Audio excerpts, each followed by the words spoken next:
2017, the special study session of the Prescott City Council. Roll call, please. Mayor Over? Here. Mayor Pro Tem Emerson? Here. Councilman Blair? Yes. Councilman Lizelle? No? Councilwoman Orr? Here. Councilman Zishka? Here. And Councilwoman Wilcox? Here. We have 6 people, and Councilman Lizelle, is he going to be showing up? Yes. Okay. You won't be here. Okay. So we have a number of forums, so we'll get started. Welcome everybody, and thanks for coming in today after a long weekend. Also glad to have our newly elected officials here today to help move this strategic planning process forward. And thank you, Barry, for coming up again and moderating and officiating. So I'll let you go ahead and get started. All right, thank you, Mayor Oberg. I appreciate that. I wanted to welcome the new members of the council and Mayor-elect. I'm going to give you, to start, I think what we're going to do this morning is I'm going to give you a little bit of background on how we got from the start to where we are today, what our process is, because strategic plans are organic.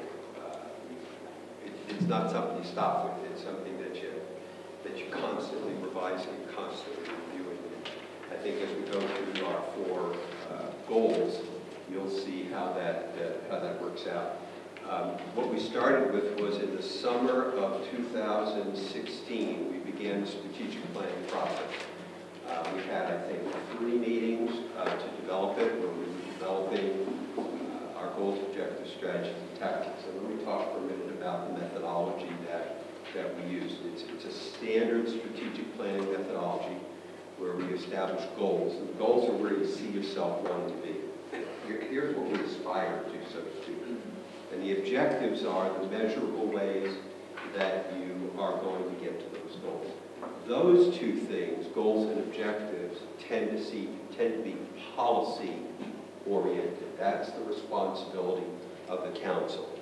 Strategies and tactics, the strategies are how you meet the goals, and the tactics are how you achieve the strategies, tend to be management-oriented. And therefore, what we had been working off of was, for each of our goals, we started to talk about strategies, but we essentially gave that to our city manager, Michael Lamar, and said, you and your staff are the ones that need to come up with the strategies and then the tactics to support the strategies. If you want to consider tactics to be activities, you can think about that also.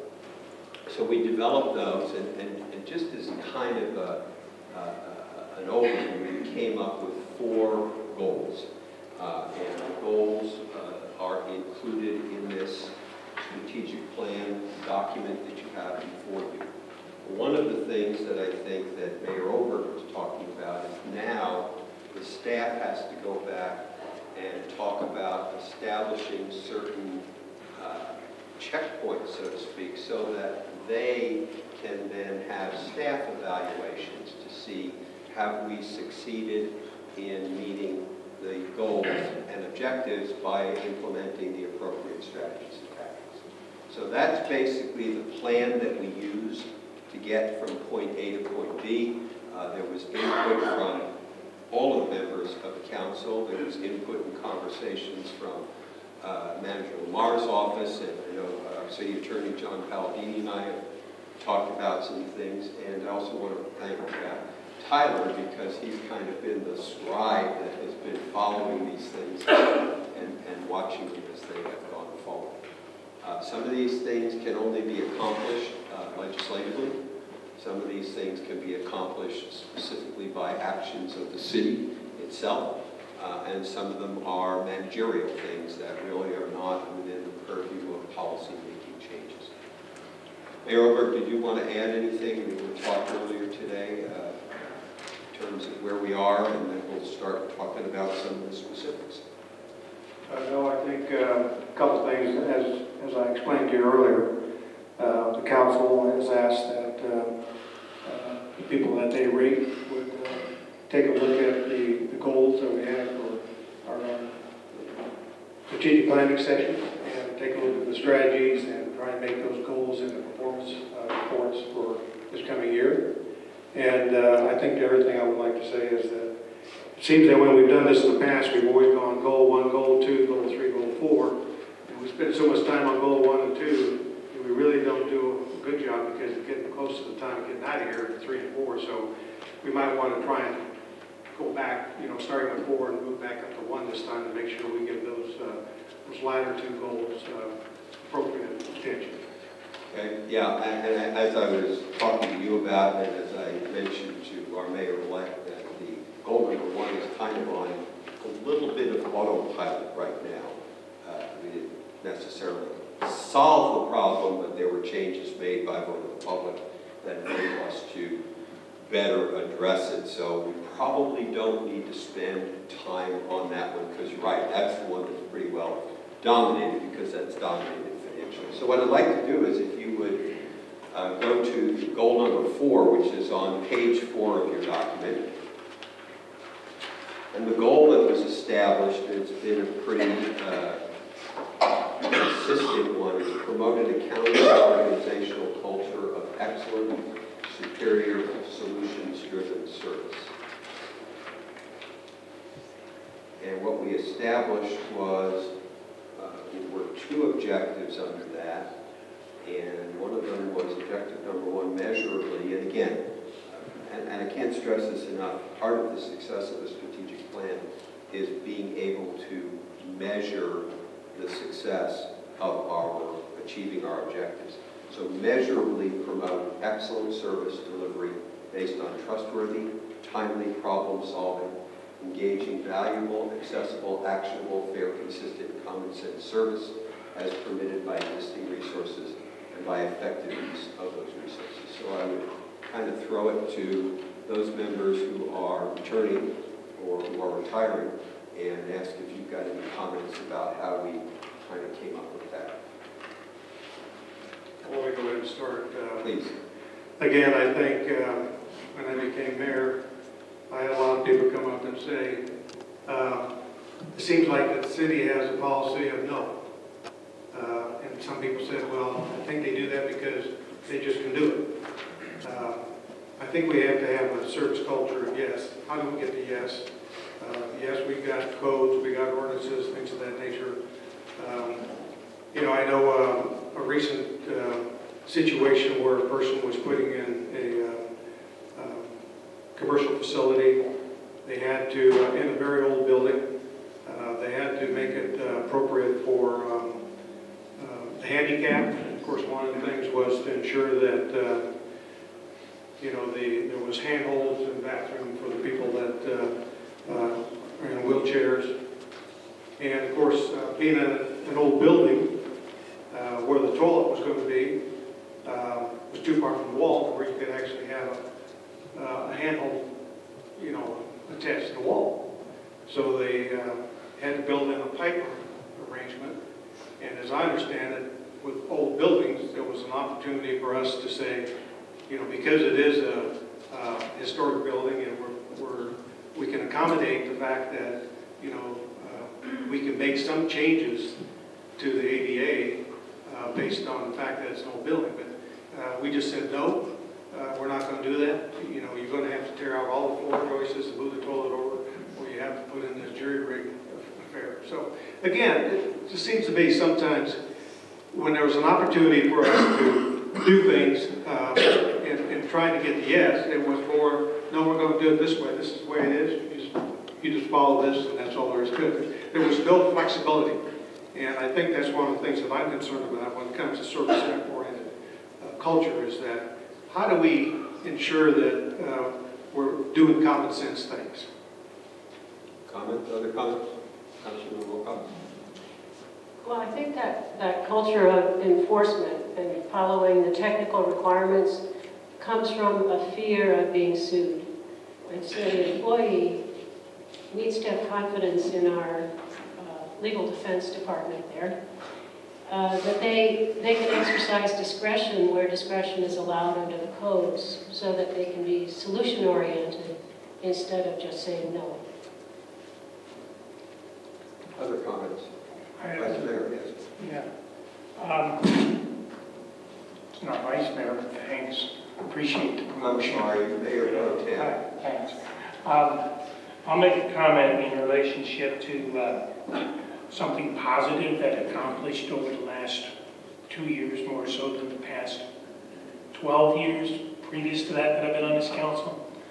We were able to forward how we can better serve the federally and state qualified disabled of drug addicts and alcoholics in the city of Prescott through an ordinance that our legal team worked very hard on, judiciously, moved it through the Department of Justice and HUD, and we came up with an ordinance that we could defend and one that's been supported thus far by both of those agencies, and we haven't been challenged by ADA or HUD or anybody else with regards to acknowledging the fact that people who are drug addicts and alcoholics are disabled according to federal and state statutes.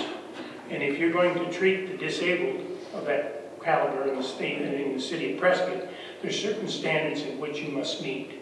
And I think that was really good for their protection as well as for the city. And my kudos to the folks that worked so diligently on that process to move it forward. Because that's a quality of life issue, not only for the residents of the homes that are being shipped in here from all over the country, but for the people that live here and the property values that are here. So I think that was a very, very good thing to happen in the city of Prescott. I think if you consider that issue, which is really a good one to demonstrate how you identify things in a strategic plan, and I realize it was before we adopted this strategic plan, but the sober living homes issue, which we kind of started with in the fall of 2015. And the strategic plan was, number one, we had to get the legislature, the goal was to take care of the need as you just defined it, okay? The objectives were we had to get the legislature to make the necessary changes to authorize the city attorney to be able to write an ordinance that you could then chew on, debate, modify, change, and adopt so that you could take care of the problem. And that's precisely what we did. And so if you'll notice, if we had been doing it as a strategic plan, it was kind of a perfect combination of how we went about developing the objectives, and then the strategies were kind of handed to me as, go ahead and get the legislation passed, which, if you remember, was not as easy as we had hoped it would be. But we did get one out. We had support from some other cities, but not the entire League of Cities and Towns, so we were kind of on our own, if you'll remember. And once we got that passed, it was then, okay, now city attorney write the ordinance, and the ordinance was written, and we made the changes that necessarily were made. So as you can see, in terms of service-oriented culture, we had to balance those two things, but I think we came out with a relatively good product, and so far it's worked, hasn't it, John? It's worked great. Yeah. I'm sorry, Councilwoman Orr and then Councilman Blair. Thank you. I agree with Mayor. And also with Jane, I think there is always that issue of litigation. And but that particular situation cost that owner $50,000, and it could have probably been settled with maybe $5. And but I think some of it was the attitude with which it was done as well. And so I think it's just really important that this is something we're always going to strive to do, because even when you think you've achieved that customer service, you just always want to continuously improve. I can tell you I've taken many situations this year to city manager regarding issues. And I think we have been able to find more of a yes this year than we have in the past. And so I want to compliment Michael Lamar on that and staff, because he can't do it alone. But that open communication, those open hours where people can come and talk to Michael. Steve and I have taken calls on the radio where people have said, will you look into this, will you look into that? And sure enough, we're able to find some solutions. So I think there are particular areas that we need, and maybe even individuals with which we need to do a little more customer service training. And that takes me to the customer service training that we've done. And I think that's been, and I said this at our last session, I think that's been really helpful. And it's also really helped our employee morale, because they know that we appreciate what they do. And it's a tough job. Sometimes it's hard to find a yes. Sometimes you can't find a yes. You have to do a no, but it's with the attitude with which you do that no that's so important. So I think that was a really bad situation that went on, and it's too bad that a better solution wasn't found. So I think we're getting there, I guess is what I want to say. Councilman Blair. And all the time that I've been here, and it's been some time, that I have to say it's gotten better this year, Michael, and I think one of the reasons it's gotten better is because we have a council that's now telling the city manager, you need to listen. And in the world of hierarchy at the city of Prescott, you have several different levels of bureaucracy, from the top to the bottom. And when you listen to the bottom people, they're saying to me or saying to others, this is the council's objective, this is what the council wants us to do. And that's not true. So what they're not hearing from us through the city manager is we need to be a town of yes and not a town of no. And when you hear the difference between Prescott and Prescott Valley, which is shameful, that Prescott Valley has become the town of yes and Prescott's become the town of no. And it's all directed to the city manager about what our culture should be in this community.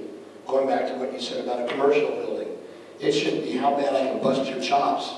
It should be about how can I help you. And when you look around this community right now, you will see probably no less than 15 commercial buildings that are under every phase of renovation. If we're going to have the attitude of no, you're going to see the market be out there stale. If you have the attitude of yes, what can we do? You'll see people really grab a hold of that. So I want to thank you, and I want to thank the council too, for being strong enough to say, this is important to us. And if we don't know how to do it, let's find somebody that can train our people on how to do it. So I think we have made some big strides there. Yes, Mayor. One thing I would like to also indicate is, I've received many emails, letters, compliments when I'm out about the staff. People saying that, when they were having their solid waste picked up or their street plowed because of snow, or even just somebody going down and sweeping the street with the street sweeper. I've received many compliments on the staff doing such a great job and being very helpful. So, I think we're well along the way to where we need to be to provide a good service culture for the community. But I think there's still some areas that we need to continue to tweak. For this, I'm sorry, yes, Mayor Pro Tem. That's okay. I agree with the mayor on that. There's still some areas that we need to move forward and improve. I agree with Councilman Blair on a lot of what he was saying. And I hope Michael's listening real loud. We have some onerous codes that over the years have been imposed upon our residents and our property owners. And, we all take an oath of office, and I take mine very serious. And I take what we say when we say the Pledge of Allegiance very serious. And I will have you know, I respect private property rights. I respect the right of people to have private property without onerous government intervention, whether it be an alarm ordinance or whether it be a business license.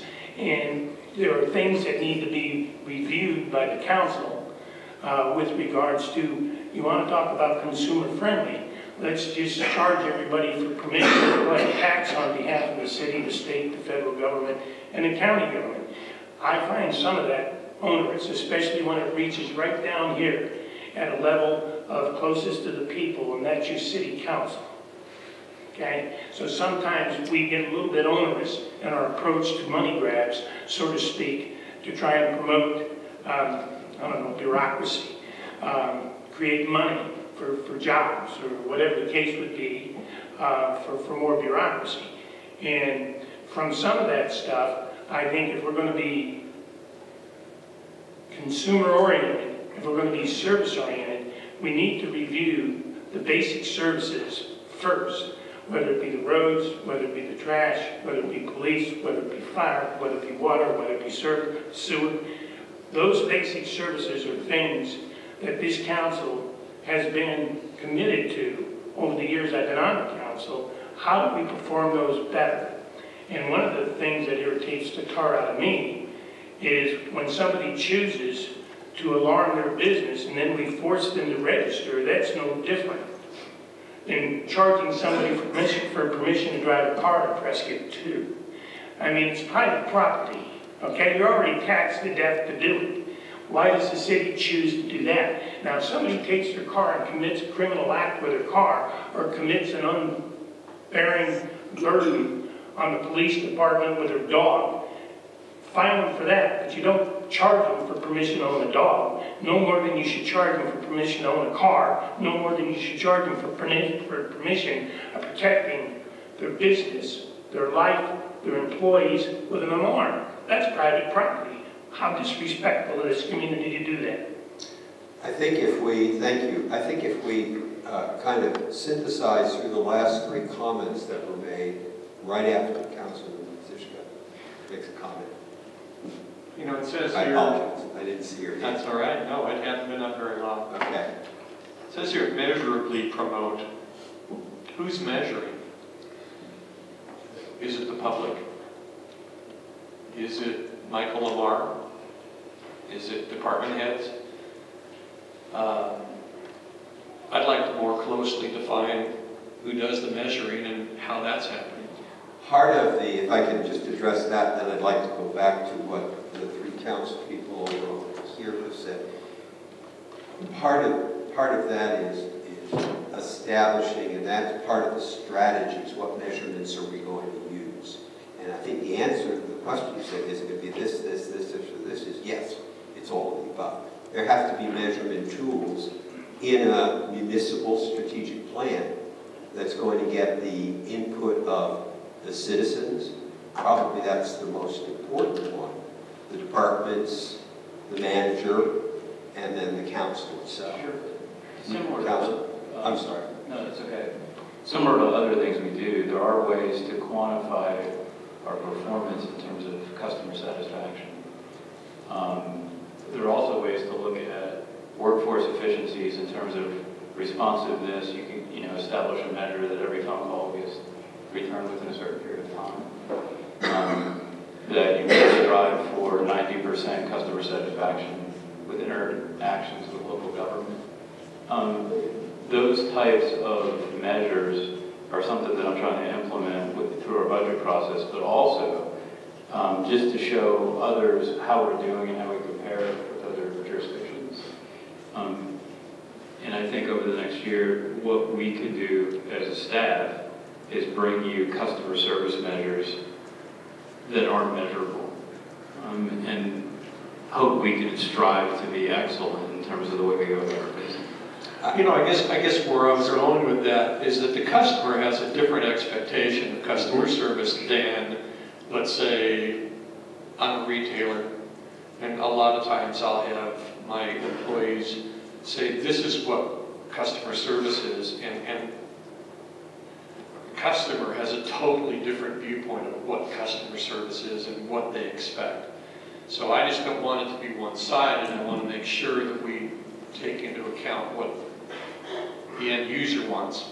That's exactly correct, and I think that's the synthesis of the points that both of you were making, and that is there's got to be a blend, because I think if you look at sometimes polls that are taken, you take a poll, if you have a structured stimulus and a structured response, you get one answer. But if you have a structured stimulus but a free response, you get a completely different answer. I mean, if you're asking somebody, do you like yes or no?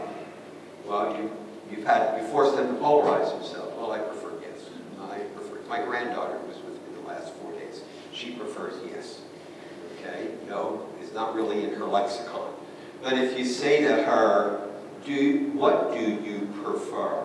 It's going to be a completely different environment. So it's up to the manager's office under strategies and tactics to develop a compendium of determinations, and then the council approves those as the compendium of what we're going to use. And I think that's why we're talking about using some of these in staff evaluations and department evaluations and so on. I'm sorry, yes? I just wanted to talk about recognizing excellence, and like I've said, when I've received commendation from the public on various individuals, many times I give them to the city manager, and I assume they get handed down to the department head. And I don't know whether or not the person who actually, produced the actual service gets recognized. You know, I do know that on our website, we do have something to show somebody getting an award for this or an award for that. I don't know if that's coming just from other employees recognizing that, you know, another employee. So I guess I'm kind of wondering, you know, do we have some way that when they are recognized for excellence of service by the public, that somehow that gets elevated in the organization, so that, you know, I think that would help morale. It's certainly something we can do. It's not that difficult to keep council aware when the recognition's been given to the employee at the service level, which is what we're talking about. Also to bring there's, you know, acknowledgement up to the forefront in some better capacity. We could look at that. It's not a problem. I know when I take my car to my Ford dealership, the three people that I talk to there, you know, the first line, the second line, and when I close out and pay my bill, so they always tell me, you're going to get an email with that, and we hope you'll be able to fill it out. All is excellent, and so on and so forth. I don't get one email. I get an email. If I don't respond, I get a follow-up email. Yeah, so, you know. It's very complicated. It is. To quantify customer service without turning off the customer. That's right. Which is one of the reasons that I like some of the simplistic things we've already implemented, like, I don't know, some of you have seen the smiley face, the super smiley face, the frowny face, because it's really at the service level. As soon as the customer's finished, we're encouraging them to hit a button. We're not putting any pressure on them. Right. And there's a lot of good information from that data you can obtain, you know, at the locations where that is. How we doing, right? If you force folks to fill out a form, it'd be difficult. Yeah, and you're probably going to only get the pollers. You're only going to get the really good and the really bad, and not 90% of the people that actually get the service. And that's not indicative of our population. And as such, you need to make sure how you measure it gets the most participation in the measurement tool. If that makes any sense. And that's why it is under strategies and tactics, which the staff has to chew on to make determinations as what, I'll use the word again, compendium of evaluations are going to determine whether we met that objective of promoting excellent service. And you know, something else I'd like to say is that at some level, local governments have some regulatory function. And there are going to be instances to say no, but one thing that we need to have a better handle on is how we say no. Have you exhausted every way to get the yes? Because I've had instances where people say, thank you for making the effort to try to get there, and now I understand why you can't. But that's a little nuance, different than just the yes and no concept that I think is important. I sit on the Maricopa County Judicial Selection Commission. One of the things when I'm doing due diligence on candidates that I love to do is talk to attorneys who are on the opposite side of this candidate. And what I'm looking for is, wow, that, you know, I love being on opposite sides with him because he or she is respectful, is always prepared, is willing to work with us, is kind, is pleasant, whether they win or lose, they're always respectful, and so on and so forth. And I think that's the kind of thing you're working on. Getting back just for a moment, one of the things we spent some time on last time was the idea of shared vision, and that's what you're striving for. And if you remember, we were using the Peter Senge approach on that. I may have left out a line, but at the bottom is apathy. That's the worst response. Those are the people who don't care. And the next, I'm sorry. That's okay. I'm going along with what you're saying. Okay. Here again, we had an issue 2-3 years ago, and it was called Prescott being abused by a rampant escalation of drug and alcohol rehab in our community. Right.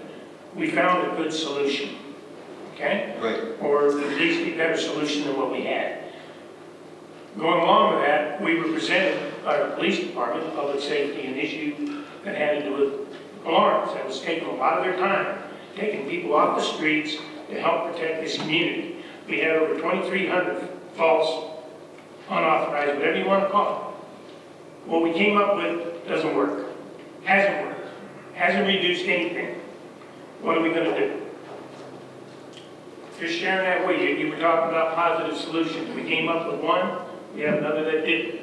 Is that because of the apathy of the owner? We don't know. Is it because of the apathy of not asking the people that were charging the tax hey, what do you expect out of your tax? Are you getting the right service for your tax? I don't know what that is, No. but I can tell you through staff, that particular situation is a failure. How do you fix it? The answer is, I think you threw out that question as a challenge question rather than here's the solution. A burr would be a good one. Yeah. Okay, I like that. And I appreciate what you're saying, and I think that is part of the list of issues under which we have to make some accounting and have to address it. What I was getting at here was going back to what we were discussing in terms of at what levels do we have? Is it the customer? Is it the first line person? Is it the department heads? Is it Michael Lamar's office? Is it the council? And what we spoke about last time, and I really want to do this for the benefit of our new members, is we looked at how we developed it, and it was what Peter Senge in his book, The Fifth Discipline, calls shared vision. And that's, you have to rise to certain levels, and the worst situation is apathy. The worst situation is whether it's the manager, whether it's the department head, whether it's the citizen or the county. We say, I don't care. I don't care. I just don't care. And a step up is non-compliance. And Sankey says, well, what do you mean non-compliance? I won't do what you want me to do. It's because at that point they have a pulse. And somebody who expresses an emotion has an opportunity to have that emotion redirected, which is why the next step up is compliance. So non-compliance is, apathy is, I don't care about your program. Non-compliance is, I won't do your program. And compliance is, okay, I'll do your program. And enrollment is, I like your program. Now, the common denominator in all of those sentences was your. At shared vision, it's everybody saying, this is our program. And I think that was one of the things that Councilman Sischka was kind of driving towards, and that is where up and down the line, you've got everybody saying, for better or for worse, success or failure in a particular thing, we take ownership of this and we're going to make it better because it's our program. Every employee of the city of Prescott should be saying, this is our program. They shouldn't be saying, well, that's what the guys upstairs told me. I don't really care. Or I think this is a dumb idea. Or I'm doing it because I have to do it. But they should be saying, it's my program too. And therefore, I take accountability and responsibility for my relationship with the public. Councilwoman Blair? Now, I go to what Steve said, and city manager. When you start talking about what you're measuring things by, and I'll go back to the commercial building that I was talking about. And the only way I had to go from the contractor was to go to him. And when it was all said and done, I got favorable marks. He got favorable marks. But the guy in the middle that didn't want to help didn't get favorable marks. Those are the ones that resonate. And the question becomes is, how much do you say you need to look outside the box instead of just having a quick answer and saying it's going to cost you $100,000 instead of $15,000 fix? If you would have looked outside the box. That's a measure of trying to help. That's correct. And when you lose it in the middle, that becomes a problem. That's correct. And at each level of governance, we have to be saying, is that level here or somewhere below? And is that level at the point where you're saying, look, the customer says, I don't remember who said it, but the customer said, you know, I didn't get the result I wanted, but I really appreciate the attempt that the city made to try to help me out with it. And yes, we do have regulations.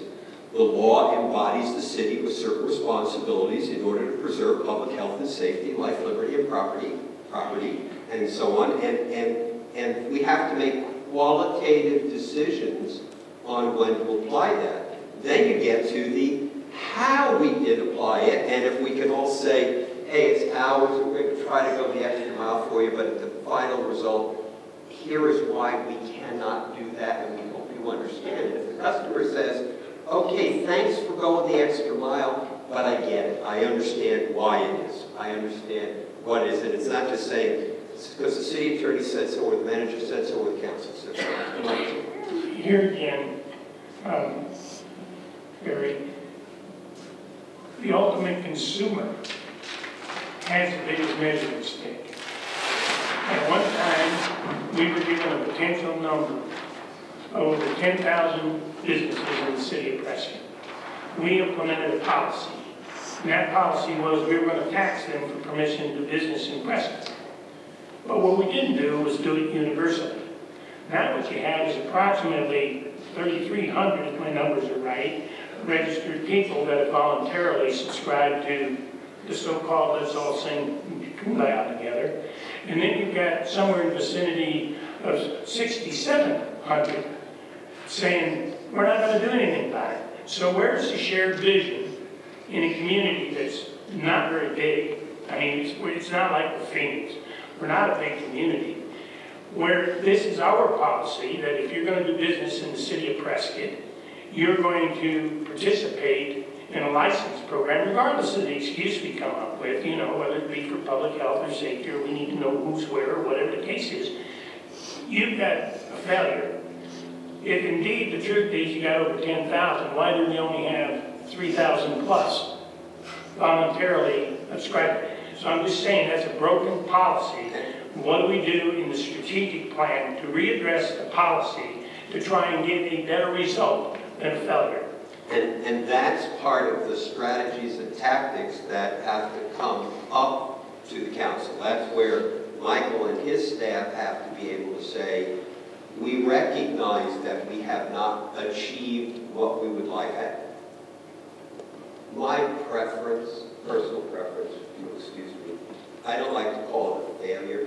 I like to call it we haven't achieved our objective.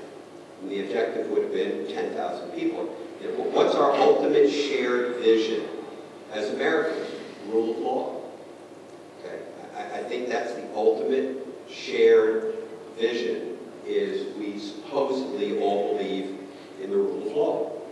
And therefore, if there are 10,000 businesses, but only 3,300 of them have complied with that, we have to look at how do we establish more compliance within the concept of we all believe in the rule of law. So I appreciate what you're saying. I think that's the strategy and tactics area where the council as the policy is saying we haven't achieved our objective of getting everybody to license, and we are asking you to come up with methodologies in the form of strategies and tactics to support those strategies to encourage more compliance. Thank you, because, you know, I appreciate your decision to use... not having reached our objectives. Yeah, not having reached our objectives. You know, but at the same time, there's equal justice for all, and we all take an oath of office. And you're right, we go by the rule of law. But if we're willing to bend the law for some, then you better bend it for all. Well taken point. Let's take a look at objective number 2 on service-oriented culture, which I think we've kind of drifted into anyway, and that is promote continuous process improvement, which fosters better processes and procedures to improve customer service and provide quality services at the lowest possible cost to taxpayers. And I think that's some of the things that Councilman Sishka was edging into, if I might say, where what we're looking for is process improvement. How can things at the service delivery level be improved to achieve that goal and objective of promoting excellence?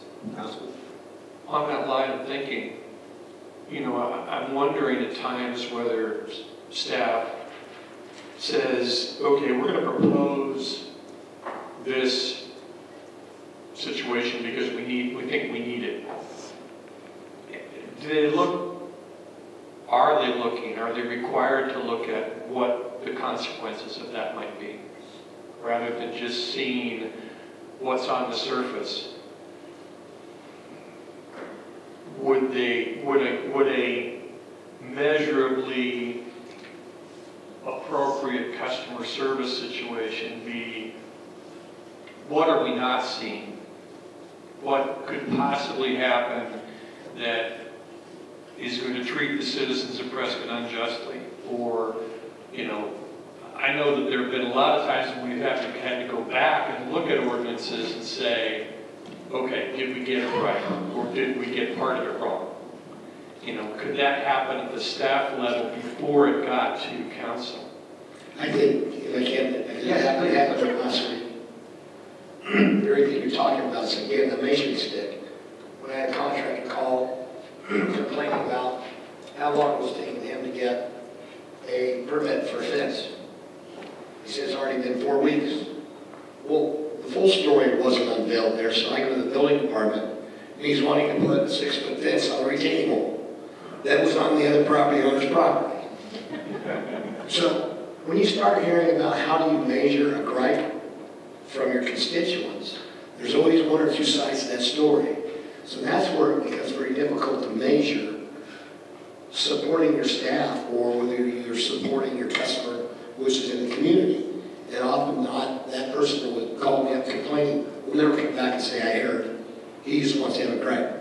Therefore, I appreciate how staff responds to it. We have a rule in the legislature that's called, being aware of the law of unintended consequences. The city attorney and I were talking before the meeting. We've been exchanging emails about the community facilities districts. And it's a bill that was passed, and the governor vetoed it and said there were problems with it. This was in 2016. So they went back and they tried to fix it. In the process of trying to fix it, they added this and that and the other thing. And now, city attorney and I are desperately trying to figure out which interpretation of what they fixed is going to apply, which leads us to believe we're probably going to have to go back and fix it again. That's the law of unintended consequences, I think, that you were talking about. And I think to your point, we're talking about measuring the consequences, all right? Now, the citizen comes up and uses what our mayor pro tem talks about passionately, too, about property rights, all right? I mean, Adam Smith's quote was, life, liberty, and property, and Jefferson cleaned it up a little bit for posterity.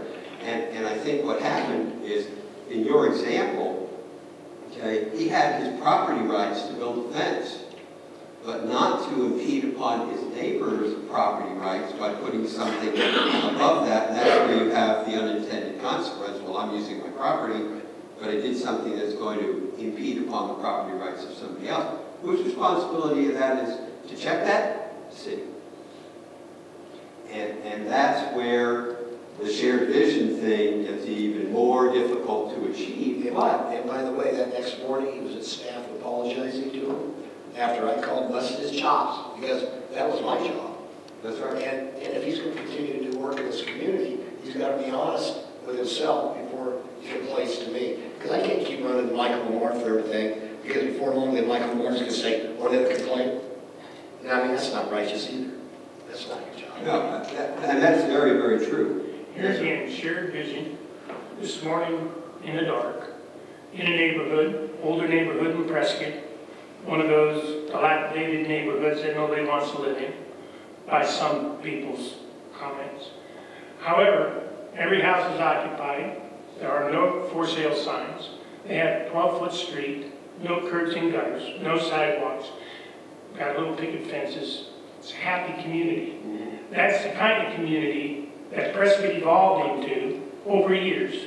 That makes us one of the best places to live, one of the best places to work, and yet we impose, by cause and effect consequence, the lack of opportunity to pursue that kind of happiness on other people in the city that move to the city, which also drives up the cost of living here, drives up the cost of housing to the individual, and the affordability not only of the people to live here, but the people to stay here.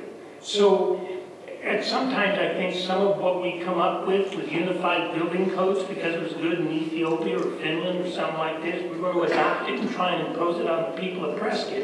I don't always think that's the best thing to do. Do we ever ask the public, how would you like to live?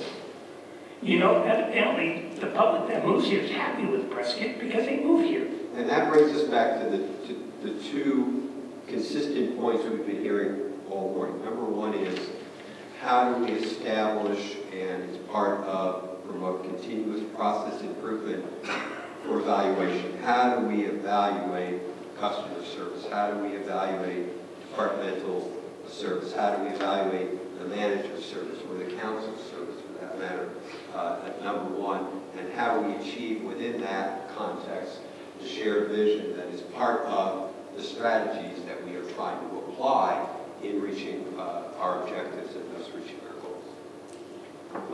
Yes, Mayor Obert. I'll just go ahead and say something about, I think it was Harley Davidson. You know, they were making motorcycles for a while, and they were really lousy motorcycles. Back when you had them on the showroom floor, you had to have a pan on them because they were dripping oil. And finally, the company went to the employees and said, how can we make this better? And now it's probably one of the best motorcycles in the world. So I think it's the same analogy that we use here too, and that is shared vision. I think, you know, a lot of times our own employees will have a solution to make things better. And I applaud the city manager and, you know, having these recent customer service seminars. You know, you always get new employees, so it's probably good to have that once a year just to make sure everybody understands that we're trying to get to that shared vision. And it's probably a good opportunity to actually talk to a lot of people and talk about some of the problems we have and say, what's your solutions? Help us to get the yes, to get to a shared vision. I think they would do that. Do you have a comment? Well, I was just thinking of some ways to maybe better address some of the issues that council has. You know, one of the things I've noticed since I've been here, we've implemented some new regulations, like the business licenses.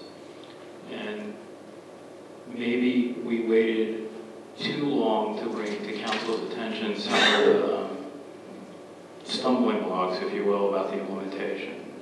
Maybe something that we need to strive to do as staff is when we look at new regulations, give council up front what we think some of the positives are going to be, but also some of the negatives you're going to hear because of the implementation, to ward those off earlier on. I think we do a decent job of doing an analysis maybe a year after the fact, and I think that's really valuable. And maybe a council policy should be any new regulatory decisions we make will have components on the front where staff will outline some of the negative impacts, and also force staff within a year to come back on almost everything we do from a regulatory perspective to look at how it went. Because the devil's in the detail with implementation. Always.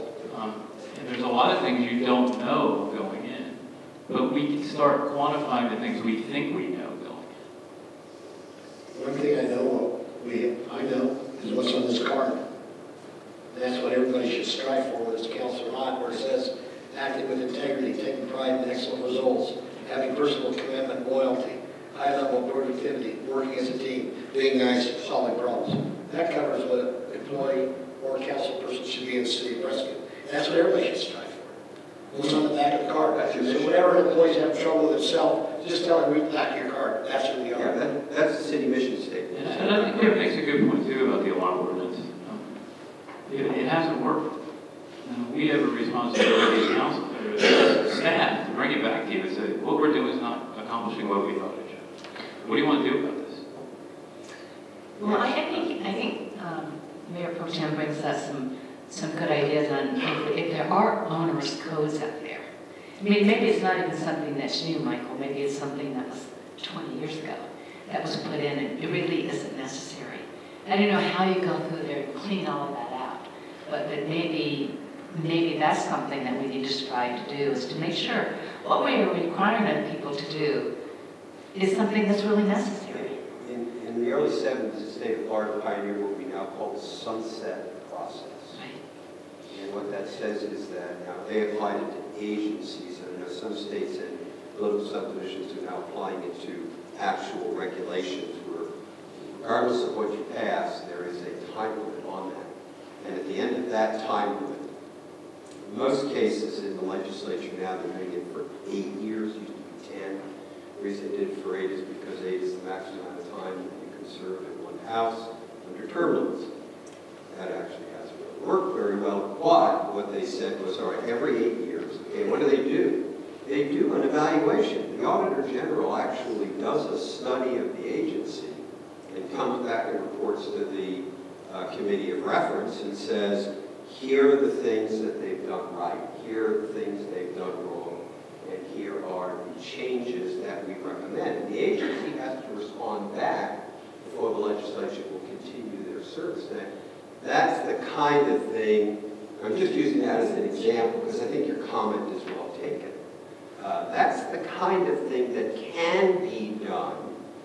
The only thing they don't do, but they've been doing it more lately, is get customer reaction when they're doing that survey. And that's something that's perhaps worth looking at. I want to thank Councilwoman Moore for her comments at one of the previous UDC situations that we were at. The proposed Unified Land Development Code snow loads was based on what was good for Flagstaff. Well, gosh, you realize by cause and effect the cost that would do on our community and the jobs that it may cost and the unemployment it may cost because of the cost that if we were building for snow 6 and 7 feet high in the city of Prescott is a standard procedure. It's the same thing with your streets. That was what I was trying to get at with that nice neighborhood I was in today. By cause and effect consequence, what are you doing to the people that are actually here in Prescott, making Prescott the place we are?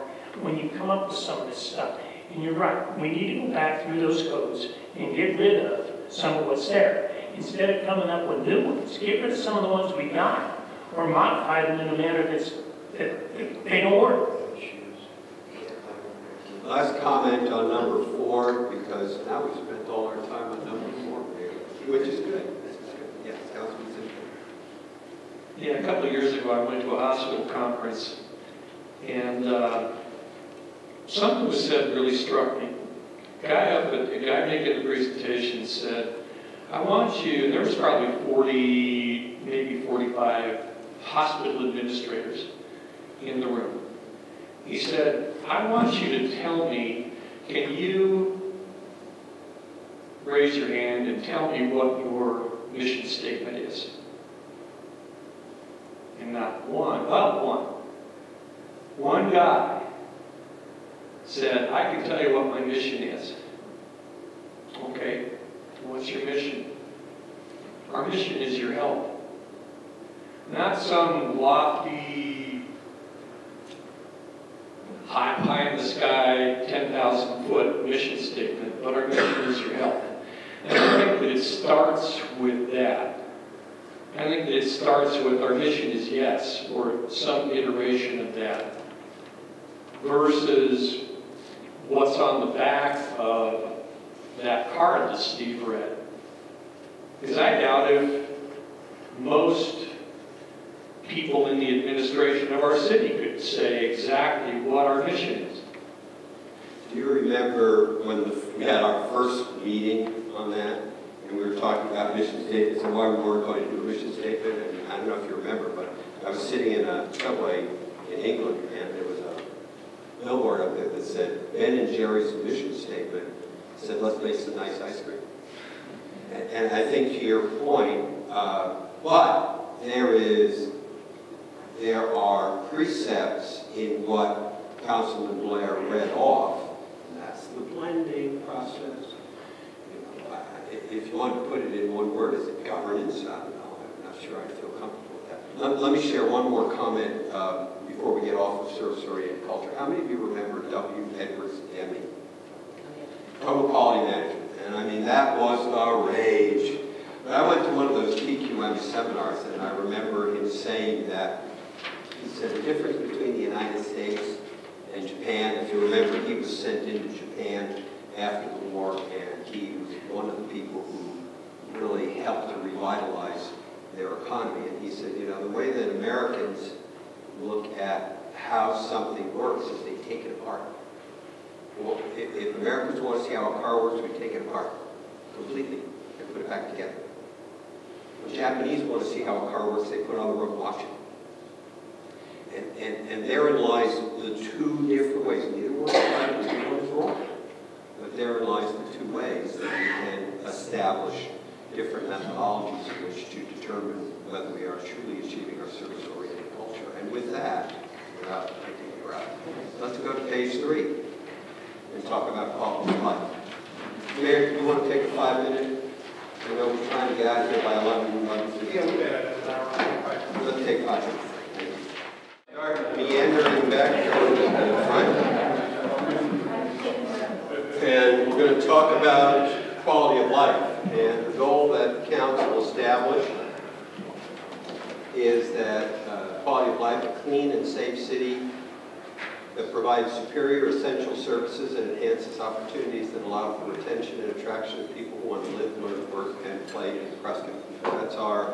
That is still our overriding goal. We have 3 objectives that we talked about and adopted. And the first one is natural resource preservation and conservation, engaging cooperative efforts with political entities, subdivisions, and private property owners to work to ensure the preservation and conservation of our natural resources.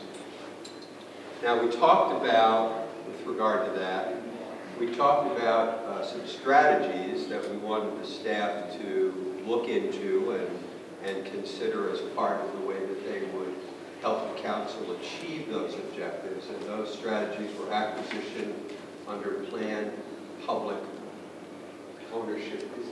Tyler, is that? I think there's a word missing. Yeah, I think it's we need to take a look at our notes and see what that was. The second strategy was conservation easements for hiking and biking. The third were clean water bodies. The fourth was fire-wise communities. And the fifth was forest health. And we also noted accessibility and the preservation of open space. So, comments on our initial thrust at quality of life. Well, I'd like to make one, maybe one we ought to add to this is, traffic flow, traffic management, something, because I think at build out right now in North Prescott, I think you're talking about, if I remember correctly, 193,000 daily traffic movements on 89, 89A. And 193,000 to me is probably going to be gridlock. So I think we have to have strategies to ensure that we maintain good traffic flow around Prescott, particularly as we grow up. Comments, questions? Helicopters. Drones. Look, I've been in Arizona for 50 years, and I've come back and forth to Prescott many times over those 50 years. And I remember how much time it used to take me to get from downtown Phoenix to downtown Prescott, and it's steadily gotten wider. Now, the freeway's gotten better, and there used to be one lane in each direction before you got to Cordes Junction, those of you who remember. And the speed limit has gotten faster, okay? But that area between the cutoff, right, on 89A and the rest of the way through Prescott Valley and so on, it just keeps getting slower and slower and slower and slower. Now part of that, and it's something that we can discuss when we're chatting on December 19th about the legislation and the legislature and so on, is that there is a constant theft. I'll use that word. I'm a lobbyist for cities and counties. I can use that word. Constant theft of highway user revenue funds. They're always diverting them. And therefore, we are deprived of certain minimal amounts of highway user revenue funds that all of our citizens pay into in order to make the necessary improvements, expansions, enhancements, and so on and so forth. So, to Mayor Oberg's point, probably traffic flow and traffic management is a quality of life strategy towards the objective of highly rated city services. Probably not the first one, but probably highly rated city services, because having a good traffic transportation plan and transportation implementation is highly rated city services. I bet you one of the biggest complaints that you get, especially from visitors, has to do with traffic. Is that a fair statement? Yes. And along that line, I think we need to add the city should cooperate and participate in the expansion of a public transportation system,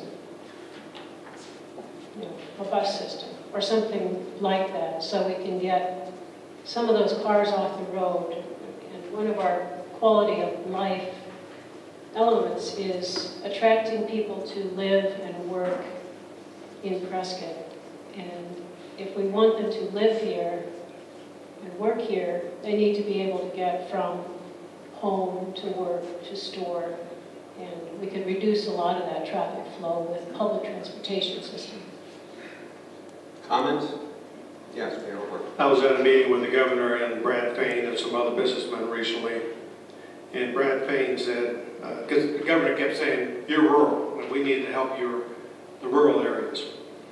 And Brad Payne said, well, we're the third largest municipality outside of the greater Phoenix area in Tucson. So he said, don't look at it as rural, look at it as urban. So it might be true. At some point we're going to have to look at some kind of, commercial transportation systems to serve the Quad Cities area. I once heard, and I'll give you one comment, Mr. Mayor Pro Tem. I once heard somebody describe cities like Prescott, Flagstaff, there was a third city, as suburban communities without an urban contiguous community. Is that we have all the characteristics of a suburban community without an urban contiguous relationship. It's kind of an interesting thought, and I think that's what Mayor O'Rourke was getting to. Yes, Here again, while I agree with Harry that we're in the middle of a lot of gridlock, a lot of that gridlock doesn't necessarily fall solely on the shoulders of the citizens of Prescott and the taxpayers of the citizens of Prescott. And nor should it be the citizens of Prescott that burden themselves solely with the financial burden of fixing this. People come here every day at 5 in the morning, leave here every day at 5 in the afternoon. There's the gridlock you're talking about. That's why we have SIMPO. This is an issue for SIMPO to discuss. It's not just about the city of Prescott. Just like in strategy number 2 or whatever we're doing there, where we talk about the airport, we talk about transportation, we talk about various different things. And if you look at the proposed annexation that's coming to the city, this issue needs to be addressed in an evolving situation. It's not something that you can just mandate Prescott and the citizens of Prescott to pay for Chino Valley residents to get to work, or Prescott Valley residents to get to work, or unincorporated county to get to work. The city can't carry the burden solely on its own. It's one of these things that you're going to need a regional transportation coordination of some sort, financing authority, to take care of this. I mean, it's not one of these things that's conducive to the residents of any of those communities to have to come into gridlock every morning and leave in gridlock every day. So this may be part of one of those strategies. Right, go back to page 2. This is a perfect segue. Perfect segue. Thank you. And that was the exploration of a regionalization of the airport. And what Councilman Lathamson, our Mayor Pro Tem, was saying was exactly what we put into objective number 2, exploring the regionalization of the airport. And if you look at the circle on the lower left-hand corner of page 2, you'll see that we had started to enumerate something obviously that the manager's office is going to have to spend more time evaluating, and Tyler's office is going to have to spend more time evaluating. But we started looking at the potential members of, and that word authority probably should be in quotes. If you're going to have regional government, there's got to be a regional authority that's going to be able to make those decisions. So what we had said was convene a greater Yavapai Regional Airport Summit, okay, which is still on the books. We have not yet done that because we had other priorities we had to work on. But that is something that is still in our objectives, and one of the strategies is to get that group together. And we've got it's a big group. I don't know if all those people belong And I don't know if we've hit all of them. But the fact of the matter is exactly what Mayor Pro Tem Limerson was talking about is what we talked about here. And when you get into issues like transportation, you have consistently told me, all of you have, that it's not just a Prescott responsibility. Especially when you get into what Councilwoman Wilcox was talking about. If you're going to ever get into public transit, let me tell you right now, the city of Prescott on its own cannot afford a public transit system, period, end of discussion. Nor can the whole region, period, discussion. Maybe so, and that's an evaluation that needs to be made. Yes, Councilman Woodall. SIPO will be having a strategic planning session, I believe in January, February. And this is top on our agenda. Is it? We know from traffic studies that 80% of the traffic on Pioneer Parkway coming into Prescott is coming from outside of Prescott. Mm-hmm. And they're coming in for jobs. You know, there's this feeling that jobs are in Prescott Valley, jobs are elsewhere. Jobs are in Prescott, and people are coming to work and to school. You know, we have 3 schools. So they're coming to work, they're coming to schools, colleges. And so it is definitely a regional, we talk a lot about regional cooperation for airport, economic development. We need to do the same thing with transportation. This, I think, is probably one of our most critical issues before us now. And I think SIMPO realizes it. SIMPO does not incorporate all of these communities, but we are talking about the advantages, disadvantages of an RTA, a Rural Transportation Authority. Because there are some, as you know, there are some great advantages that come with that as to what you can do as a region. Because we can plan all we want, but there is simply no money to build these roads now. And ADOT is not going to be doing any new construction outside of Maricopa and Tucson. All the new money is going elsewhere as far as new lanes, new roads. So we're kind of going to be on our own. And so I think the regional transportation just needs to at least look at it, think about it, see what the advantages are. And roads take. One of the things I've learned on SIMPO, it's $1 million a mile, and they take time to get and put in. So we certainly need to get to work on this. And I think we need to cooperate with all of the areas and do that through SIMPO. What did the initial stand for? Central Yavapai Metropolitan Planning Organization. Metropolitan. And we've done some nice things. We're going to widen 69. Hopefully we'll get that in the 5-year plan. The ADOT board voted unanimously in Wickenburg 2 weeks ago to put it in the plan and to tell staff to figure out how to get it in there because it wasn't in the 5-year. That will help us, but that's a drop in the bucket compared to what we need. Which presses the question of available revenues, which is not something that the city of Prescott has the ability to fund. I mean, you have certain minimal street requirements, correct, that the city does have a fund for. We have about 1%. Right. But when it comes to building roads that are connectors or roads that are major ingress-egress roads, that is something that has to be done in cooperation with, and then it's your other communities, number one. But more importantly, it's the Department of Transportation. Now, you said something that I found very interesting. The Department of Transportation said they will not build roads. Well, that they don't have the money. That they don't have the money to build roads. Okay, that's right. Unless the legislature says, here's the money to build the roads, build the roads. And that kind of migrates us back to the how, all right? And what some of the strategies are. And if one of the strategies under highly rated city services is not limited transportation with improved flow, and some of that's going to be ingress and egress, and some of that's going to be major connector roads and so on and so forth, then one of the strategies is that we encourage the legislature to free up some of that HERF money. The County Supervisors Association has that as one of their major legislative goals, is freeing up some of that HERF money. And there's all kinds of ideas on how you can do it. And not all of them are an increase in taxes. There's some allocations that can be made.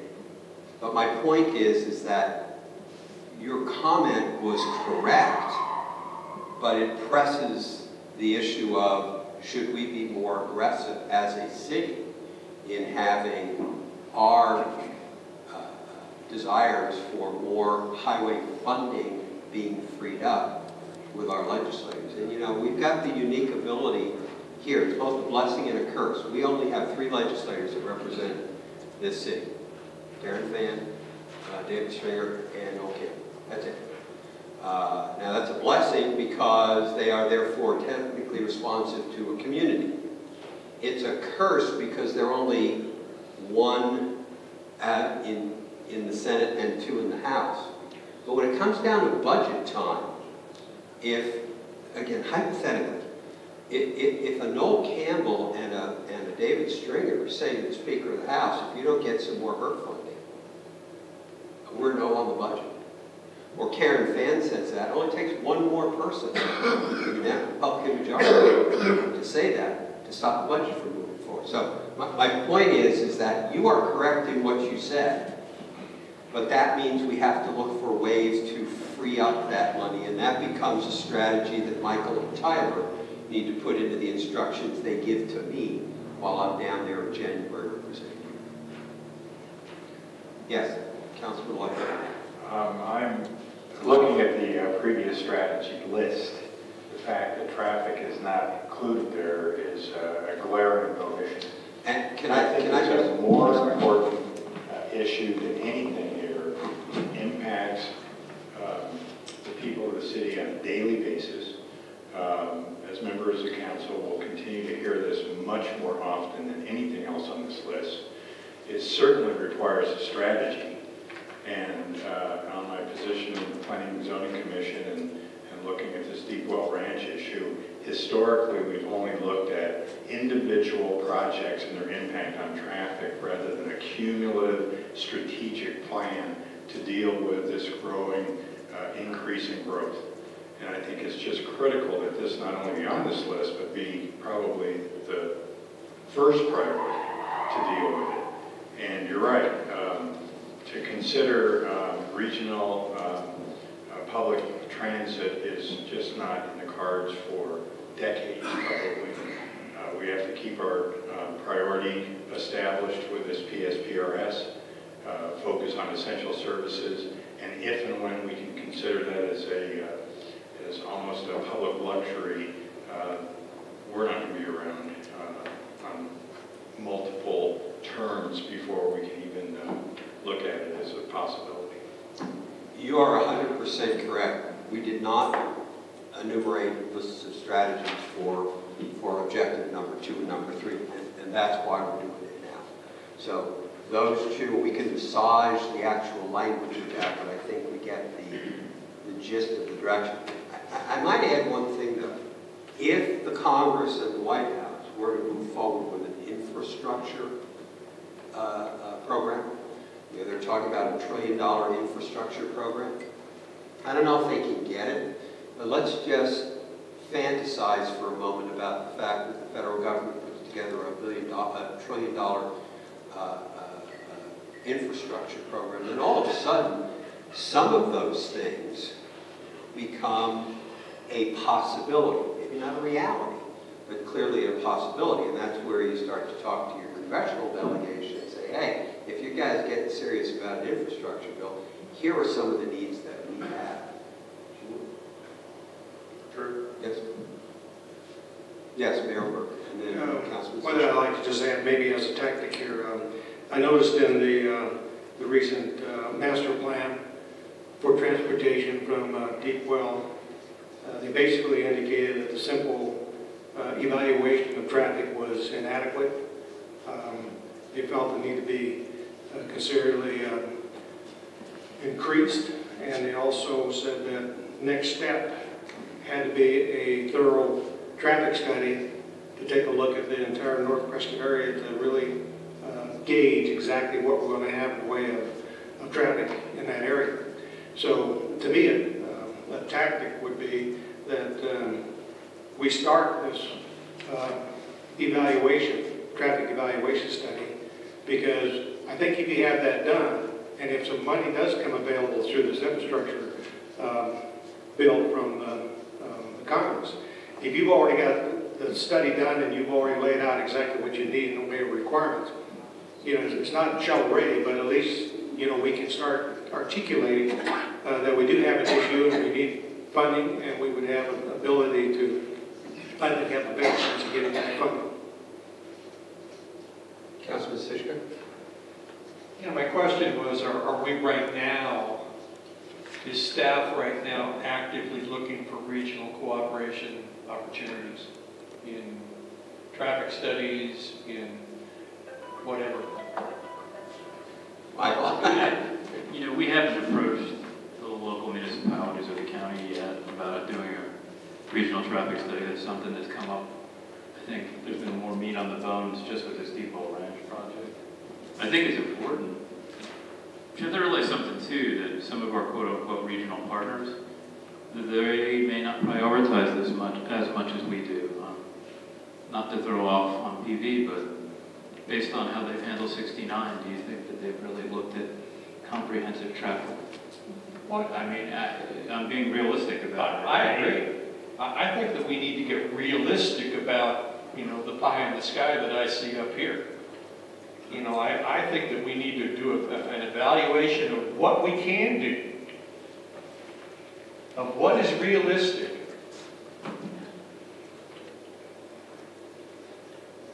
And you know, in terms of the Prescott, the impacts of PV are going to be just as dramatic as the impacts of whatever we do.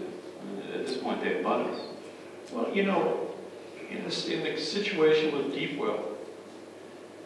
Well is creating a unique situation. There's going to be a city on the north side called Prescott. Now, that's not all that bad because the general plan specifically said that they think that close, how can I say it, concentrated population in multi-use is a superior way to develop. Because ultimately those people aren't going to be getting on the road to drive into Prescott. Those people are going to be self-contained to a large extent.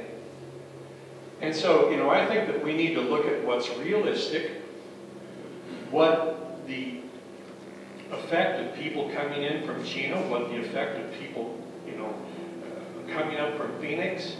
I mean, I don't know if Prescott can overcome those situations. We can't put up a gate.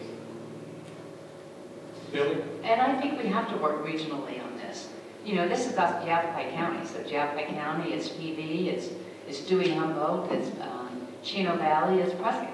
So we have to, the stream of flow is not just in our community, it's throughout this county. And so I think a place where we should start is certainly with Stembo. And then let's just go from there, and because there's also money that's available there. We have to be honest. If you go out there and look at every subdivision first thing in the morning, I challenge you to do it. Go to Timber Ridge, go to the Ranch Prescott, go to any of the subdivisions. Count how many cars are coming out of those subdivisions between 6 and 8 o'clock in the morning. Then going between Paulden and Chino, and Prescott Valley and Prescott, and count where the vehicle traffic counts are coming from. They're not coming from the people, thank you, Steve, that are living within the confines of the city of Prescott.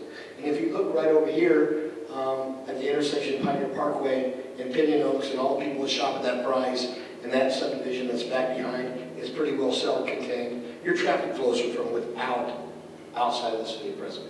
And Simcoe is the place to start. And together with that, and I assume that Yavapai County is a part of Simcoe. Oh, yeah. Okay. Since the county, this is where we have to start looking, you know, cooperative. Because the County Supervisors Association unanimously adopted a proposal to make sure, I don't remember what the specifics are, I actually think I have it in my briefcase, and afterwards I can show it to you, but to look at ways to enhance the availability of HERP funds for cities and counties, especially for counties. And I believe the League of Cities and Towns is under the same proposal, if I remember correctly. that working together, and then here's where it gets effective. And then having SIMPO work with the same organization in Coconino County and the same organization, because I suspect Flagstaff has similar woes to Prescott in terms of transportation, ingress and egress. And then look at some other communities in other counties, and I know Payson's got the problem in Gila County, I can tell you that. And you look at those three, now all of a sudden, each one of those three communities has a senator and 2 representatives. You've just enabled, if they're willing to prioritize it. And how will they be willing to prioritize it? Well, it depends on how hard you want to push them. So, you can get HERF money freed up if there's the will of the legislature motivated by the people to tell them, we're holding you responsible and accountable for this. But that's the whole frustration about all that. So on the water boards that I sit on, sure, you're stronger with more people you put on it. Whether it's Manoir or Savra or Benoit, and everybody's together. But ultimately what happens is the giant that run Maricopa County. And they put a stamp on everything. And if they're not willing to put a stamp on regional transportation, water transportation, any of those types of things, then how do you ever get their attention? How do you do that? That's my frustration. And 47 legislative sessions tells me by putting together a coalition of rural, like-minded political subdivisions to hold things up. That is how a lot of it is achieved. You are absolutely correct. By the way, Maricopa County, MAG, Maricopa Association of Governments, does a great job coordinating transportation projects and so on and so forth. But the point is, if you've got 3 or 4 counties that have a real similar sharing of concern about unavailability of HERF funds in order to do some real minimal amenity traffic improvements, you can stop the budget process if your legislators are motivated enough by you to be willing to do that. In Barry, I agree with you 100% about the coalition of rural counties. Very similar to what we did with some of our election issues with Tucson. That's one of the reasons why Billy is on SIMPO. That's why she's a rep on SIMPO. To build these coalitions or these relationships between our neighboring communities, as well as communities outside of the city. When I say the city, I'm talking about the greater Prescott area. I'm not just talking about Prescott, but we have close relationships with a number of communities in the state of Arizona, most of them rural. And that's one of the reasons why it's very important to have the right people in the right places at the right time for things to happen. And you're right, in my humble opinion, with regards to the legislature. All right, that's one of the critical issues, especially in an election year, with various representatives, senators, etc., looking for opportunity to continue to serve. Well, you're not going to serve if you're serving against what's in my best interest. Correct. That's an extremely strong point. Tyler? Yes. And just want to say, SIMPO is, we do have a lobbyist, Evan, I don't know his last name, but he works That's scary. Yeah, okay. That I don't know his last name? Yes. Well, that's just my head, but anyway. Well. What I wanted to say, I forgot now, I just like that's scary. But we are working. I apologize. Yeah, no, we are working with her. Oh, I know what it was. Noah Campbell is the chairman of the transportation. And who's on the Senate Transportation Committee? Karen Fan. Yeah, so we do have some strong cards. And I will tell you, I went to the ADOT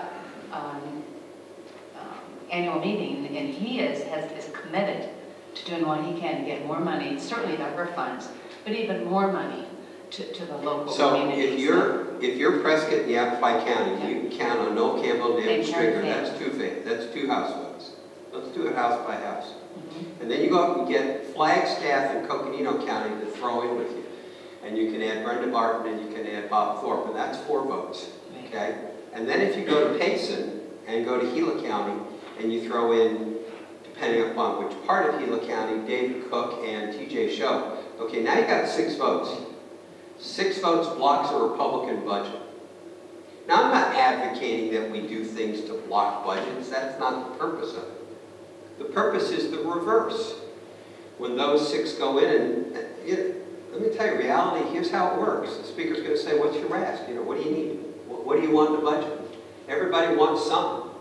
It's motivating those 6 people to say, my priority is that we've got to get more money into HERF. Now, I don't care how we do it, but we've got to get more money into HERF, and we'll let the transportation committees and the appropriations committees figure that out. That is doable if Simbo and Flagpo and Payson-Po and whatever those others are, you get those 3. You can throw in a couple of other counties that might be willing to throw in with you. Now, Navajo and Apache are a little bit different. I represent Apache County. There are circumstances in those 2 counties that are different. Apache County has county roads that are 27 years behind in general maintenance. 27 years. It is cheaper to grade them and not pave them than to repair them. Pinal County is the other one you might have been thinking of. I really think it's important for whom we pay the bill, we choose to pay the bill, to send down to the League of Cities and Towns that our community gets represented equitably down at the League. This is a huge issue. It's been a huge issue for a while. This is one of those issues that we should purposely take down to the League as a community. When it was water, it was water. When it was forest, it was forest. Right now, we got another issue that has to do with roads. The nice thing about the League of Cities and Towns is the tail does wag the dog. I realize the power of Maricopa County and to a lesser extent of Pima County. But the fact of the matter is if you get the other 13 counties and the political subdivisions within them to bubble up, hey, that's it, we're drawing the line at HERF, it's got to be HERF.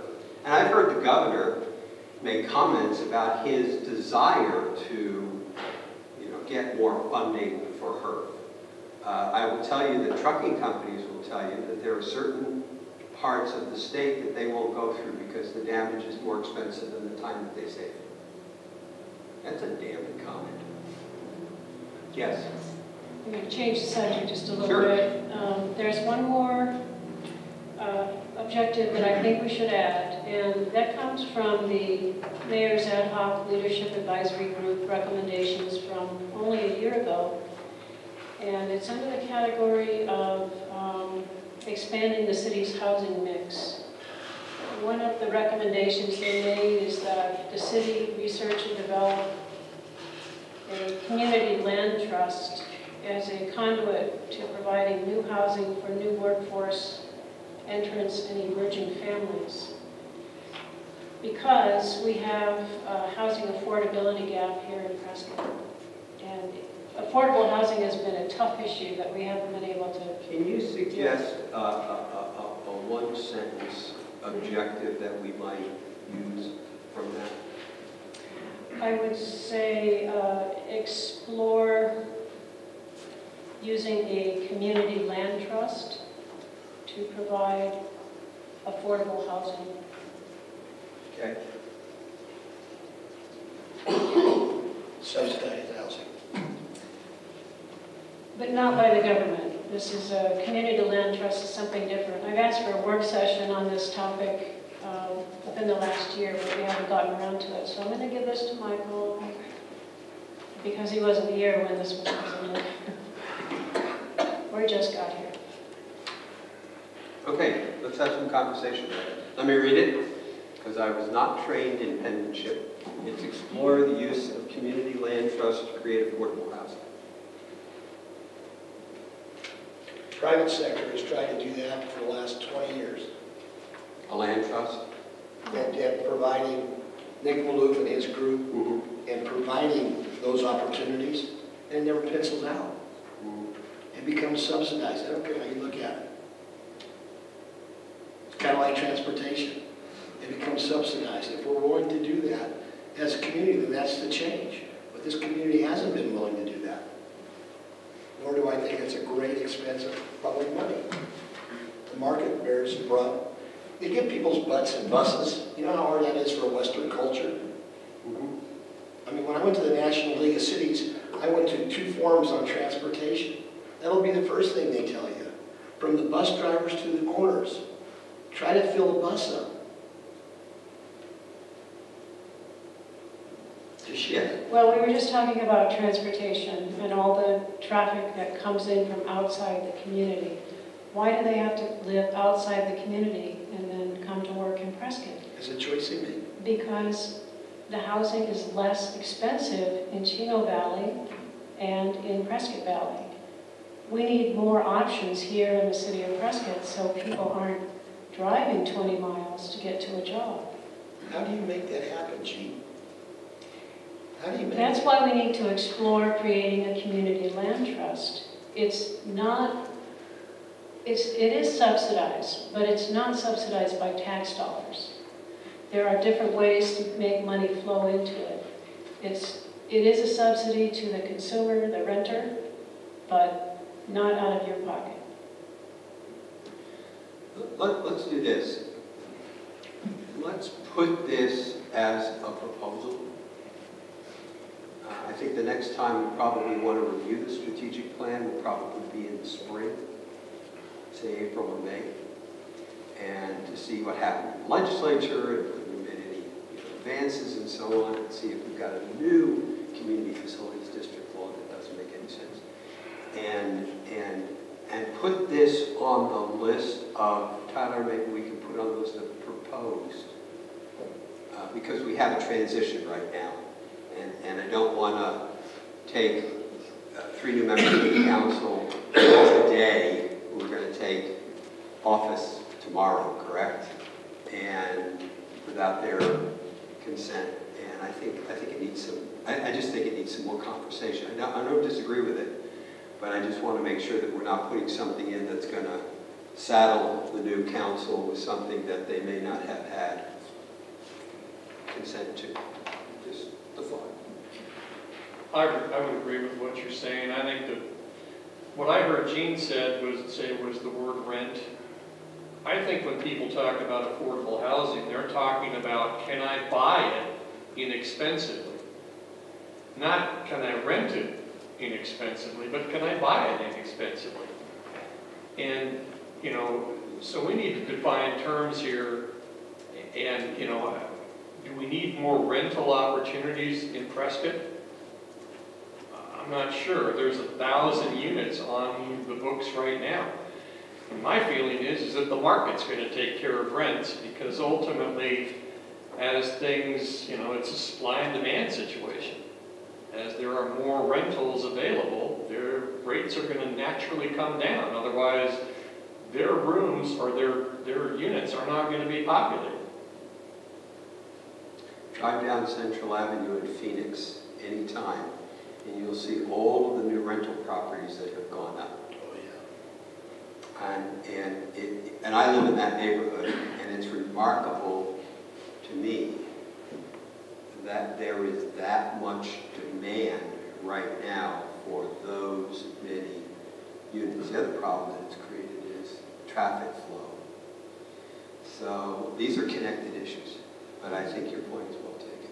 And if I could just add, another issue that always going to come up is reading in the Arizona Republic this weekend, there's a luxury apartment complex being proposed at 7th Street around Bethany Home. And it's passed through every layer, and it's stuck at the city council in Phoenix. And the problem with it is that it's 200-something units. The neighbors want about half that number. The neighbors, meaning the single-family homes. And the city council won't vote on it because they want the neighbors and the developer to compromise it. So there's almost, it takes sort of a certain level of courage then, because if you want even affordable housing, even if it's privately subsidized, you're going to have to create densities that the neighbors probably don't want. So it takes a level of policy-making courage to then approve probably a rezoning. So it doesn't just stop at the market. It actually takes government action, because we don't have, that's the whole debate about depot, is we don't have sort of levels of density that they're proposing. in most places. And so, you know, there's this tension that ultimately comes to your desk to say, do you want to put this density in, even though there's 100 people who come to the council and say, no, do it. We want 1 acre lots, we want half acre. So, you know, there's example after example after example where, you know, the market, the developers want to come in and build these dense apartment complexes, and the neighbors go no, and the council goes, oh, that's a vote, I'm not going to vote for it. So, Councilman Walker. Part of the idea of exploring is looking at what's going on around the entire country. I have 2 cousins who work for a community land trust in New York. And what they do is buy up old rundown properties. It's not one block of a dense housing development, but they're single-family duplexes all over. They're managed by the community land trust and then rented, or in some cases sold to people. So it doesn't have to be a ghetto of concentrated density. But I just wanted to get the council to open up its mind, its collective mind, to the idea and learn more about it so we can find out what might be adaptable to Prescott. And we will keep this on the staff list, mine and Tyler's list of things to raise at the next strategic plan review. Oh, yes, we are. Well, I think I agree with the word explore, because I think Tom, he's back there. I think the last time I talked to him, he said right now we're about 96% filled on rentals. I talked to a lot of people that are in rentals, and they tell me that the prices continue to go up because of scarcity. Also, I think you're starting to see a lot of people taking their houses as vacation rentals. So that's reducing the amount available that could be rented. So I think there is a need to start looking at trying to improve the rental market here, and so I agree with the word explore. How many, I throw this question out, I don't know, maybe Michael, you know this or somebody else does, but have we seen an increase, a plateau, or a decrease in the quote-unquote Airbnb phenomenon? I think it's an increase. Increase? Nat? we have about, I think our last count, about 150 that we're aware of. That you're We have that service, I think everybody knows, we have that service that will scan the various, you know, vacation rental websites and pinpoint. And it's not, it may or may not be exactly in the city limits either, because of they can't quite pinpoint it to that level. It's right. Prescott, so it could be just outside city limits with the Prescott address, but 150 or so. But I think if you read any article about these sort of Airbnbs, again, going back to the unintended consequences, it does raise, it has the potential to raise long-term rental prices because you can make more on a short-term rental. So it's the market deciding, I'm going to make more on a short-term rental, it's less hassle. Yeah. Yes. Just on the other part of it, you know, there's 2, I was in Flagstaff 2 weeks ago, and the gentleman I talked to has apartments up there, and they're from California, and there were 6 of them that showed up in a van, and they just rehabbed the whole property. And I said, why don't you come to Prescott and look at this one we have on Willow Creek Road? He said, we have, not a chance in hell. I said, why not? He said, there's not enough money in it. So these are guys that are investors in the private side that are looking at the market, can't get so much for a rental, they don't want to touch it. But on the other side, there's a gentleman that lives in town. Matter of fact, the office building, I had you look at him. He's here, and what he does in his living is he buys buildings, rehabs them for apartments. And he's doing that right now across from Alta Vista at the apartment up there. He just bought that, and they're rehabbing that for apartments. And again, they're market-loaded apartments. He's only going to buy them if he can make money off of them. Yeah. So they're going to get back to subsidizing. Anything else on quality of life? Let's flip back to page 2 and just take another quick look. By the way, if you want to talk about effectiveness of getting different political subdivisions together, I think Mayor Oakland on PRS having his mayoral summits around the state. I went to 3 or 4 of them. I think he had about 5 or 6. And it certainly has raised the interest now. That has resulted in the board now looking at reducing its income percentage and some other things. And I think one of the reasons that the governor finally decided to make his appointment of the last member of the board was because he was beginning to see that local communities were starting to say, hey, this is a crisis situation. You've got to have a full complemented board, and you need to make sure that your interest levels are at the appropriate rate so that we're not kidding ourselves about what actually is in that fund. Because I think the unfunded liability now, or I think we're funded at what, 31% now? Here in Prescott. Yeah, about 31%, and I think statewide? 46. Okay, I was going to say 42, but it may have gone up a little bit. And that may be because they changed that interest rate. So, I don't know, what are they down to now, 7%? They just peg it? 7.4? Anybody in here have investments that are getting 7.4? I will give you my entire self-employment pension portfolio if you can guarantee me 7.4%, right? Right. Okay, let's go into economic development. We talked about the airport regionalization. I don't want to spend a lot of time on that. We have spent a lot of time, and we know that that's a long pull kind of thing, and that's going to take probably some coordination, and maybe bringing it up at Simpo is the appropriate place to bring it up, to talk about whether we want to talk about a potential Yavapai Airport Regional Authority. But we had a couple of others, and one of them was taking better advantage of community assets. And that was one of those, what do we have that we're not using to its best effect? So, kind of put on your thinking caps. What are those things that we currently have in terms of assets, community assets, that we are not using that could generate revenues? And then also, as part of that, a strategy was to explore strategies for technical, trade, vocational, and other opportunities. Given the fact that we do have a community college up here, and they, I suspect, have a fairly good complement of those types of courses. Is that a question? Say again, please. Was that a question? Yeah, What do we have? I'm kind of throwing it out to you all to talk about if we're making any progress looking at taking better advantage of our community assets since it was on the plate. Well, I think we are trying to take better, through our recreation department, with some of the amenities we have here, with the rodeo grounds, and with some of the ecotourism opportunities. And I think we are taking more active role in what takes place in downtown, which is really, by general plan, the cultural center point of the entire region. And, there's a reason why we're Arizona's Christmas city. There's a reason why we have the world's oldest rodeo, blah, blah, blah, blah, blah. You can go on and on and on. So, yeah, I think we're doing a good job on that. Be very candid with you. Okay. Other comments?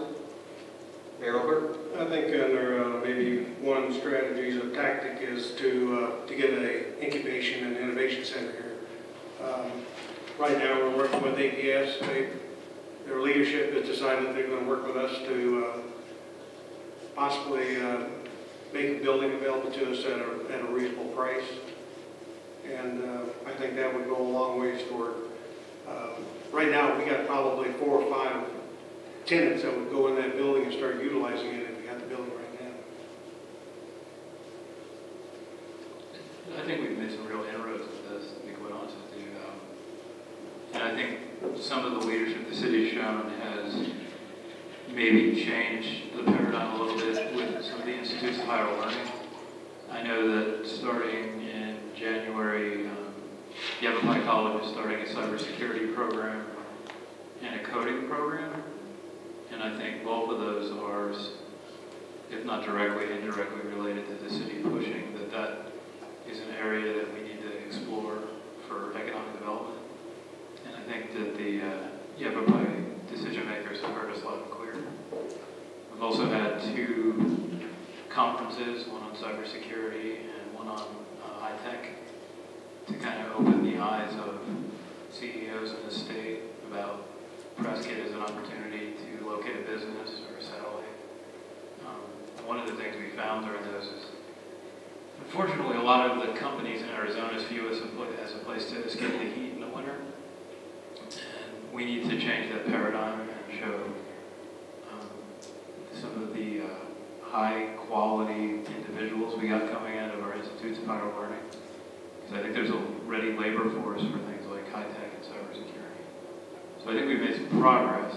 Jim Rob has done an excellent job trying to make this a reality. But, you know, we were starting from ground zero. And it's not all going to happen overnight. You might want to also talk about UAS. UAS, yeah. Yeah. We're also applying for I guess it's a lack of a better summer grant program for the federal government, where all drone companies would have to go through one of 5 locations in the United States that test their drone technology to help establish federal regulations.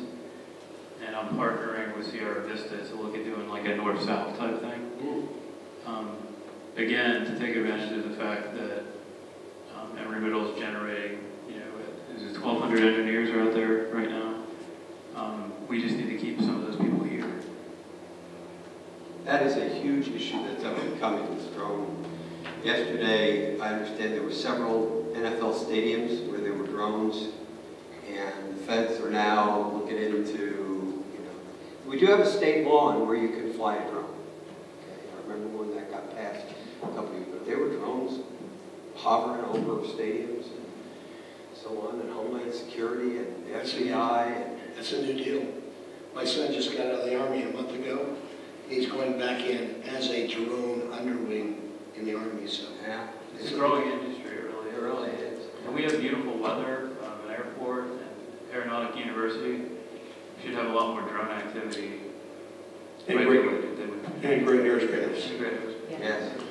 Yes. You started on the shirt tails of the mayor with Michael doing the explanation to the council body as a whole to talk about some of the opportunities we're talking about with the other airplane and the opportunity of having that manufactured or assembled here. You know, Aviation. yeah, Aviation. yeah. That's sort of a good thing. So when you talk about trying to take advantage of some of our assets, I don't think there's a soul sitting at this table that don't acknowledge that not only are your institutions of learning assets, not only are some of your amenities such as your rodeo grounds and your parks and your rec and all this, that airport is huge. Which brings us back to why we need to pay attention to whether we're going to regionalize this airport and allow for more commercial opportunities. And then if you look at what we talked about as other objectives, building a destination passenger terminal and other amenities, and securing reliable commercial essential air service. And they're all connected. I mean, the community assets and the things that Michael just talked about and the airport thing, they're all connected. And just a matter of fact, for later today, we're meeting with a gentleman who specializes in EAS services and what we can do to better. Is it tomorrow? I'm meeting with him tonight too. So to better position ourselves in terms of getting commercial traffic in and out of here. So we're working on these things. Yeah. And you know, to Councilwoman Orr's point about making sure that SINFO is involved in this, and then to what the other things that have been said in terms of the high-tech and innovation, and aviation assemblage, and the Appleby Community College, and so on and so forth. That is the strategies and tactics that the staff needs to engage, and they know that. And you know, they've been doing that. And that's why we've got successes already built up. I think we've done a good job too at changing our tourism product a little bit, maybe making some substantive alterations in the way we do our business. And one thing I think we really need to look at going forward is ways to tie our tourism into economic development for people relocating. The whole concept of come visit us, but stay and put a business here. And there's got to be a way we do a better job of marketing for that. There is some talk within the Convention and Visitors Bureau community about a tourism business improvement district process, which would create funding for Convention and Visitors Bureau so that they could engage in some of this. It's still probably a couple of years off, but there are other communities around the country that have done it successfully, and it has returned more money than it has cost. So, but that's something the legislature would have to do to amend Title 48, which is the special districts, if I remember correctly. I'm not burdened by a law degree, that's why I'm always looking at John to make sure Neither am I. make sure I'm getting the right statute. So, Mayor Olberg asked us to be done by 11:15 because he wanted to be able to take care of some other things today, correct? So we've got about 5 minutes left, and I wanted to ask if any of our new members had any comments or questions. My suggestion to the new council is that you look at sometime in April or May, doing the next evaluation of this. That way the new council had some time to get their feet on the ground and get organized, and then also the legislature should have adjourned by then, so we'll have more information on some of the things that either rest or rely upon the legislature that we were able to get done. So. Yeah, Barry, I'm sorry, Mayor. Go ahead. I'd just like to say that at that time, I'd like a report from the staff saying, what have we done on these things? I'm sorry. No, that's fine. And Absolutely reasonable thing for us to prepare. Yeah. Just like I've attended the last couple of years in May, and I'll give you a final report on the legislature and what they did based on what we had. So, Mayor-elect Mingarelli, comments? Well, I want to thank the mayor and council for allowing the elected officials to be here today. And I think this is a good process. I think these are good goals. It's good to have some focus so we can really get some things done, as Steve's saying, and to have a report to kind of see how we're measuring that, how we're doing on those. And so I appreciate being a part of the process and look forward to the spring to relook at these. Thank you. Councilman Lockwood? Well, I'll agree with that. In my professional career, I spent way too many hours in meetings. And my measurement is to see what gets done between those. So having a measurement criteria of some sort and reporting on the steps that we're making towards those goals are way more important than rehashing old strategic plans and updating those things. So let's get her done. Thank you. Councilwoman Scholl? Is it Scholl? Yeah. That's right. Yeah, I think we made some really great progress.